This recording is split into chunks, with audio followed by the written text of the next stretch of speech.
마지막이 주는 선물이라는 제목으로 하나님의 은혜를 나누겠습니다. 지금은 이제 2026년을 시작하는 시간입니다. 그런데 조금 전까지는 2025년의 마지막 시간이었죠. 2025년 마지막 시간을 이제 지났습니다. 그래서 이 시간에는 마지막에 대해서 잠깐 생각해 보는 시간을 갖도록 하겠습니다. 여러분, 이 마지막이라는 시간은요, 설교 제목처럼 우리에게 선물의 의미도 있는 시간입니다. 왜 선물의 의미가 있는지 그것을 말씀드리겠습니다. 우리는 보통 어떻습니까? 바쁘거나 갖가지 이유로 자신을 돌아보지 못하면서 살곤 합니다. 돌아볼 여유가 별로 없는 것 같습니다. 그렇게 잘 자신을 돌아보질 못하고 사는데 언제 자신을 돌아보나 생각을 해보면 마지막 시간이 되었을 때 자신을 돌아보곤 합니다. 그렇죠? 네, 마지막이 될 때 자신을 돌아보곤 하는데, 예를 들어서 직장 생활을 마치고 떠나는 은퇴식 때에 우리는 자신을 돌아봅니다. 나의 직장 생활은 어땠나 합니다. 그리고 학생들은 학기를 마칠 때나 졸업하고 학교를 떠날 때에 내 학교 생활은 어땠나 하면서 돌아보곤 합니다. 작가인 박완서 씨의 책을 보게 되면은 이런 얘기가 있었습니다. 어느 날 박완서 씨가 극진히 사랑하던 아들이 25살의 나이에 갑자기 죽게 되었습니다. 그때 그녀는 비록 이 육신은 살아있지만 영혼은 아들과 함께 죽은 것과 마찬가지인 그런 마지막 순간이 왔었습니다. 그런데 그때 비로소 그녀는 자신을 돌아봤다고 합니다. 자신을 돌아보면서 이런 깨달음이 있었다고 합니다. 자신이 얼마나 이기적이었는지, 그래서 타인에 대해서 철저하게 무관심했었고, 그런데 그게 하나님 앞에 얼마나 큰 죄였는지 그것을 깨닫게 되었다고 합니다. 즉, 사랑하는 아들과의 마지막 시간을 통해서 자신을 발견하고 하나님을 발견하게 되었다는 것입니다. 오늘 이 시간도 마찬가지입니다. 해가 바뀌는 12월 31일, 이 마지막 시간만 되면 대부분의 사람들은 자신을 돌아보곤 합니다. 자신을 돌아보면서 과연 나는 지난 해를 잘 살아왔나 생각합니다. 평소 같으면 항상 앞만 보면서 달려가죠. 앞만 보면서 달려가서 자기한테 뭐가 부족한지, 뭐가 잘못한지도 모르는데 이 마지막 시간만 되면 자기를 돌아봅니다. 내가 잘 살고 있나? 돌아보곤 합니다. 그러면서 자신을 재정비하고 새로운 마음으로 새해를 시작하곤 합니다. 이런 의미에서 마지막 시간은 선물과 같은 시간입니다. 우리는 이렇게 지난 한 해를 돌아보며 해야 될 두 가지가 있습니다. 그 두 가지는 정직하게 회개하는 것과 또 진정 어린 감사입니다. 생각해보면 우리는 직장에서 퇴직할 때나 또 작별하는 시간만 되면 항상 두 가지를 말하곤 합니다.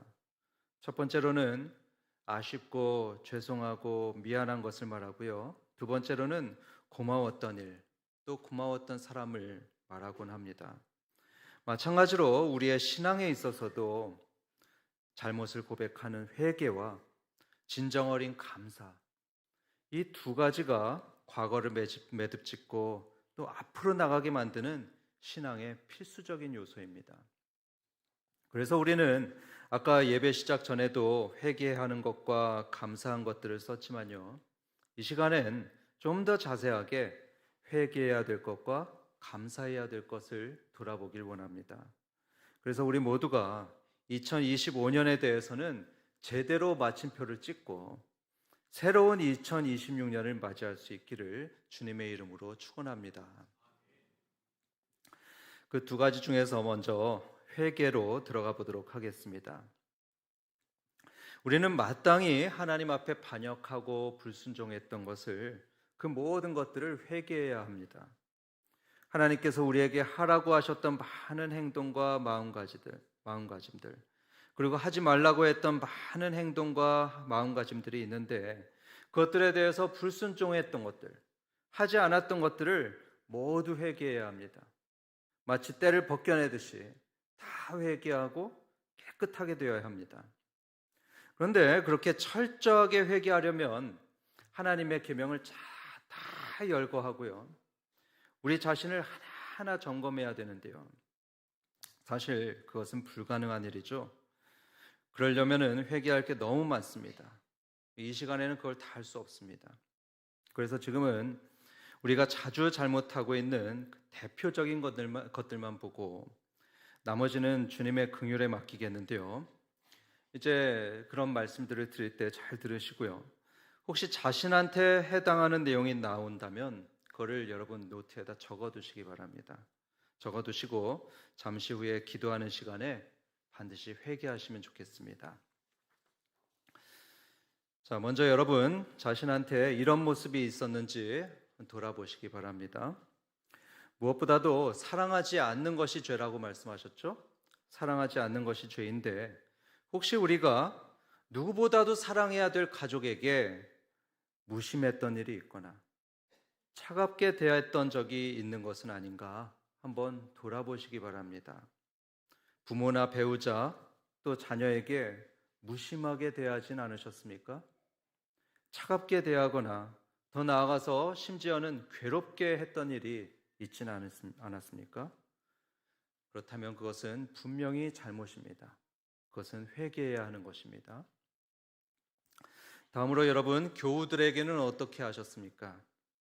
교우들과 교제하지 않고 또 외면했던 모습이 있지는 않았습니까? 혹시 지금도 그렇게 하지는 않습니까? 그리고 이웃에 대해서는 어땠습니까? 직장 동료에 대해서는 어떠했습니까? 돌아보시면서 그런 사랑이 없었던 모습이 있었다면 회개하시면 좋겠습니다. 아까 박완서 작가를 말씀드렸었는데요.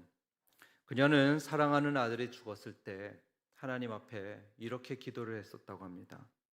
하나님, 대체 나에게 무슨 큰 죄가 있길래 이렇게 무서운 벌을 주십니까? 그러면서 자신은 선하고 별로 잘못도 없다고 그렇게 소리를 질렀다고 합니다. 그런데 그렇게 소리를 지르는 순간 마치 계시가 오듯이 깨닫게 되었다고 합니다. 아, 그동안에 나는 철저하게 나만 생각했던 사람이구나. 나와 내 가족들만 생각했던 그런 이기적인 사람이었구나. 누구에게도 물질이나 사랑을 준 적이 없었구나 깨달았다고 합니다. 그렇습니다, 여러분. 나와 내 가족만 생각하고 사는 이기심, 그리고 남에 대한 무관심, 그것이 바로 죄입니다. 얼음같이 차가운 죄, 그것이 무관심입니다. 다음으로는 세상에서 가장 사랑해야 할 하나님을 사랑하지 않았던 그것을 돌아보겠습니다. 예배를 소홀히 했던 것 혹시 있지 않았습니까? 기도하지 않았거나 성경 말씀을 읽지 않았던 것, 그것을 회개해야 되겠습니다. 그리고 혹시 직분을 받으셨다면 그 직분이 뭡니까? 하나님께서 여러분을 믿고 맡기셨던 것입니다. 그런데 그것에 대해서 얼마나 성실했는지 한번 자신을 돌아보겠습니다. 또 하나님 앞에 약속한 것이 있지는 않았습니까? 그 약속했던 것 성실하게 지켰는지 아니면 가볍게 여기고 안 지켰는지 그것을 한번 돌아보시기 바랍니다.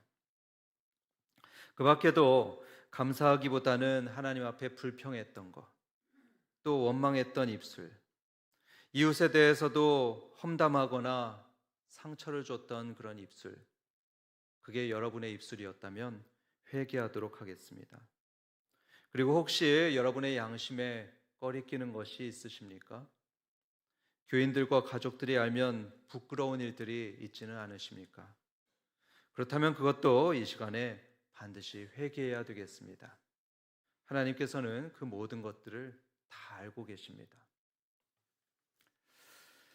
성도 여러분, 그런데 이 모든 회개의 말씀은요, 저와 여러분을 정죄하기 위해서가 아닙니다. 정죄하는 것이 아니고 오히려 우리를 다시 새롭게 만들고 다시 품어주시려는 그런 하나님의 초청이라는 것을 여러분 아시기 바랍니다.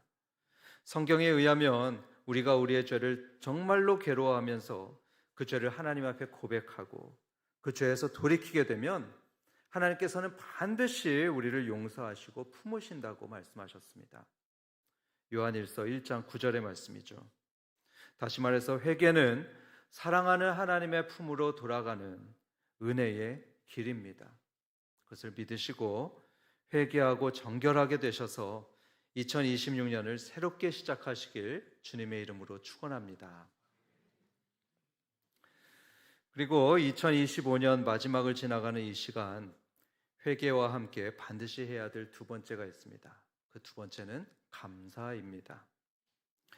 성경을 보면 믿음의 성도들은 많은 일들의 끝을 감사로 마무리 지었던 것을 보게 됩니다.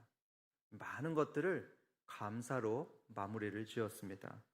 예를 들어서 시편을 보면 통곡으로 시작하고 슬픔으로 시작했던 기도였는데 그 끝은 감사로 끝나는 것을 볼 수 있고요. 또 사도 바울이 편지를 썼던 걸 보면 그 모든 편지들은 감사의 말로 마무리를 짓는 것을 보게 됩니다. 다시 말해서 성도가 하는 모든 일의 끝은 감사이어야 한다는 것이죠. 만약에 감사로 마무리 짓지 않는다, 그렇다면 반드시 그 마음에는 자랑이 들어가고 또 교만이 들어가게 되어 있습니다. 내가 해냈다, 이런 자랑과 교만이 들어가는 것이죠. 그렇게 되면 그 사람은 반드시 망하게 됩니다.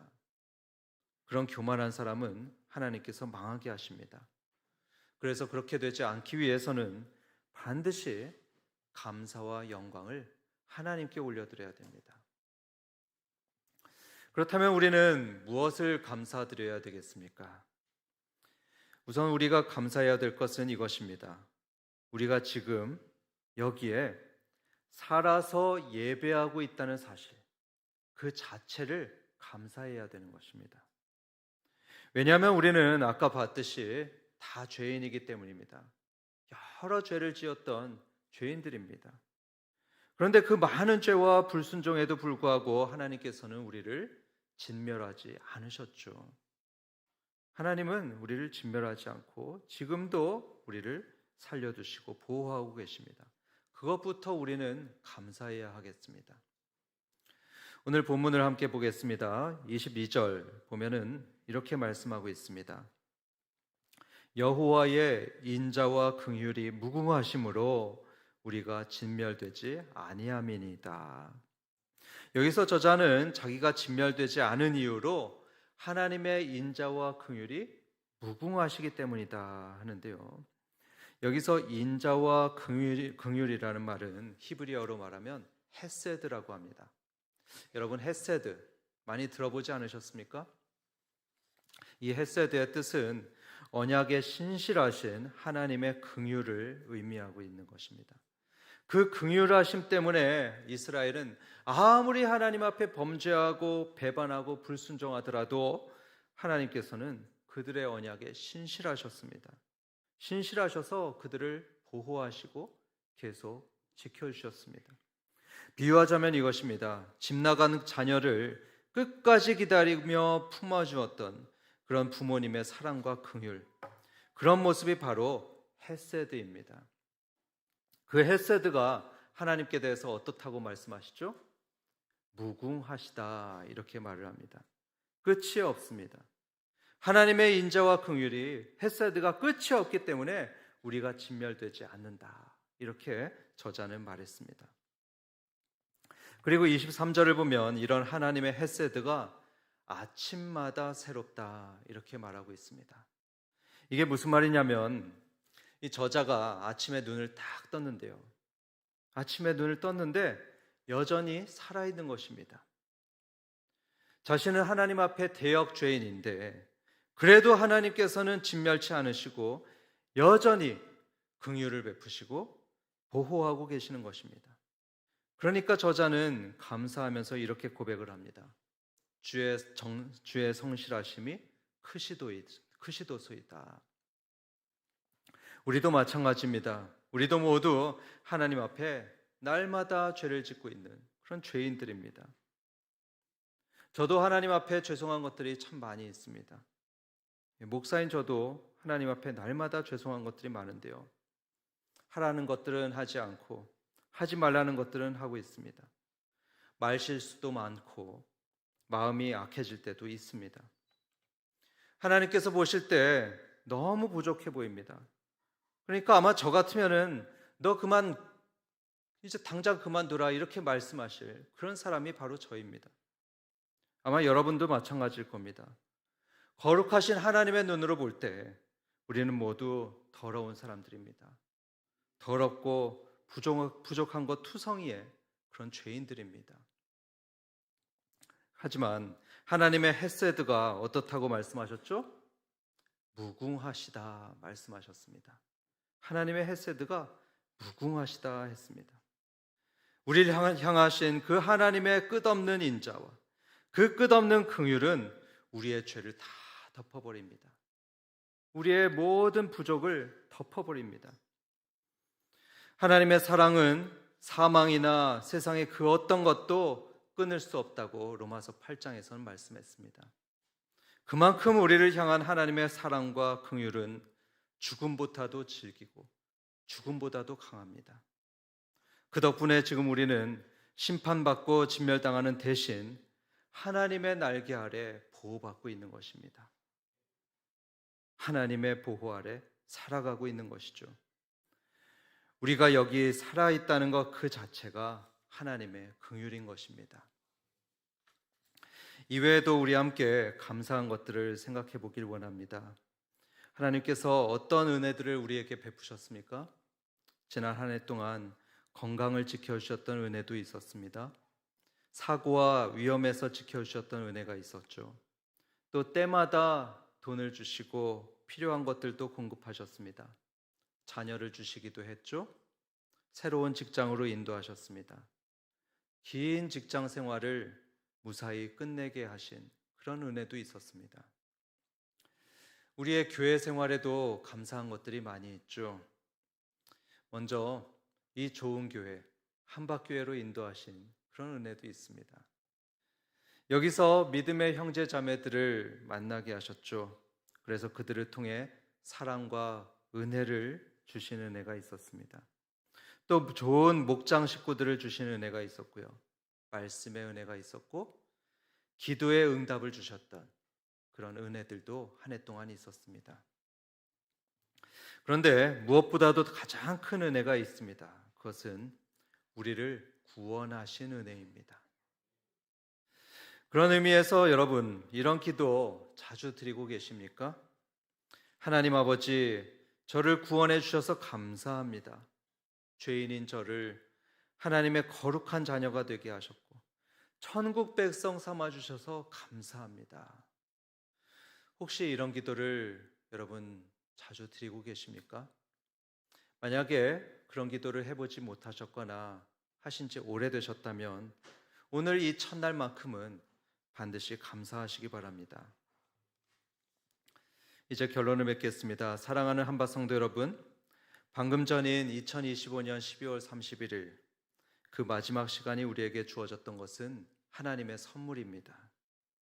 이 시간을 통해서 우리는 우리의 부족함을 발견했고 또 하나님의 크신 은혜도 발견하게 되었습니다. 이제 지금은 2026년의 첫 시간입니다. 새로운 한 해가 시작되었고 이제 새 아침이 밝아올 것입니다. 회개와 감사로 2025년을 온전하게 마무리 지시고 그래서 2026년을 새롭게 출발하시는 성도님들 되시길 주님의 이름으로 축원합니다.